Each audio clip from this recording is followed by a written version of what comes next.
Hello po sa lahat no, na mga nanonood dyan. Ako nga pala si James Tapyan. Uh, proud po pala ako sa isang vlogger na si Tatay Ron. Kasi marami siya natutulungan. Tapos yung mga humingi na tulong sa kanya, natutulungan rin niya, nabigyan din niya. Tapos yung mga gustong pumunta ng Korea, sinasuggest niya kung anong gagawin.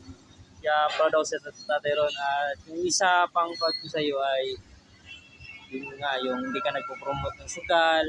Yun, proud ako sa iyo, Tatay Ron. At papatuloy mo lang yan, Tatay Ron.